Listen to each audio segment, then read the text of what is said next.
حضرت سیدہ زینب نے پوچھا امام حسین سے کہ سارے زمانے نے روکا ہے، ٹھیک ہے آپ حق پہ ہیں، یہ بھی سب نے کہا ہے آپ حق پہ ہیں، پر روکا بھی سب نے، آپ روکے کیوں نہیں؟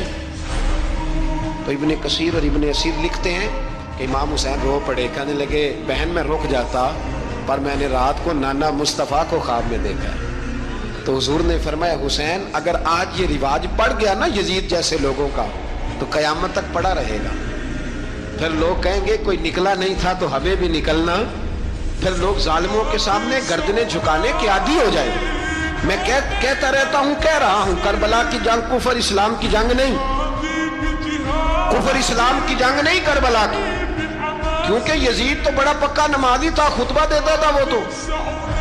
جب امام حسین رضی اللہ تعالیٰ عنہ نے کربلا کے میدان میں جمعے کا دن تھا تو یزید کے سامنے کو بات کرنی شروع کی عمر بن سعد کے سامنے، تو عمر بن سعد کہنے لگا حسین زیادہ باتیں نہ کر، ہمارا جمعہ لیٹ ہو رہا ہے، جنگ کے لیے تیار ہو، فٹافٹ آ، اہل بیت نبوت کو قتل کریں گے اور قتل کے بعد پھر نماز پڑھیں گے اور پھر کہیں گے اللہم صلی علی محمد وعلی آل محمد، اسی نماز میں پھر درود بھی پڑھیں گے۔ یہ کیسا مرتبہ ہے، کیسا انداز ہے، دوستی قاتل سے بھی مقتول سے یارانہ بھی۔ امام حسین نے حر بن یزید امام حسین سے کہنے لگا مجھے حکم ہے آپ کو روکنے کا، آپ آگے نہیں جا سکتے۔ امام صاحب نے فرمایا وجہ زمین اللہ کی ہے، اس نے کہا آپ بیعت نہیں کر رہے، یزید کی حالات آپ کے حق میں درست نہیں ہے، آپ نہیں جائیں گے۔ امام روک گئے۔ ظہر کی نماز کا وقت ہوا تو حضرت علی اکبر امام حسین کے بڑے صاحبزادے انہوں نے اذان ظہر پڑھی تو حر بن یزید کے لشکر نے امام حسین کے پیچھے نماز ادا کی۔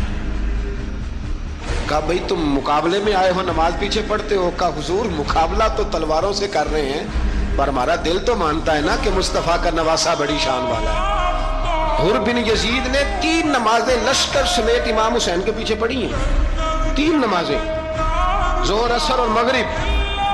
پھر امام حسین کے سامنے شرائط پیش کی کہ آپ کو یہاں گھیر لیا گیا ہے، یہاں آپ بیعت کریں گے، یہاں پہ جنگ کریں گے، 2 ہی باتیں۔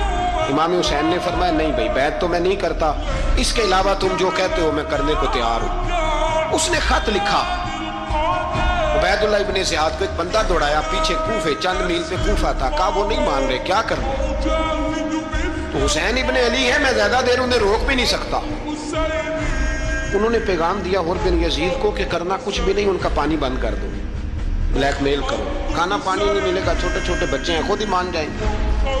حضرت امام علی مقام کے بارے میں حر کے پاس جب یہ پیغام آیا تو حر کہنے لگا میری طبیعت نہیں مانتی حسین پر پانی بند کروں، دل نہیں مانتا۔ جب یہ لفظ کہے نا دوبارہ تو پھر عبید اللہ ابن زیاد نے عمر بن سعد کو 10,000 آدمی دے کے بھیجا، کہا حر بن یزید لچک دکھا رہا ہے حسین کے آنکھ میں۔ ایک رے کا علاقہ تھا، بڑی وہاں فصل ہوتی تھی، لوگ کوشش کرتے تھے وہاں کا گورنر بننے کی کوشش کرتے تھے، تو عبید اللہ ابن زیاد کہنے لگا تمہیں رے کی گورنری ملے گی، سب سے سرسبز و شاداب علاقہ، تمہیں وہاں کا گورنر بنایا جائے گا اگر حسین کے خلاف لڑو گے۔ یہ اتنی زبردست ہوتی ہیں گورنریاں کہ گورنریوں کے لیے لوگ نسل رسول کے خلاف بھی نکل آتے ہیں، یہ اتنی تگڑی ہوتی ہیں، اتنی جلدی وفاداریاں بدلتی ہیں۔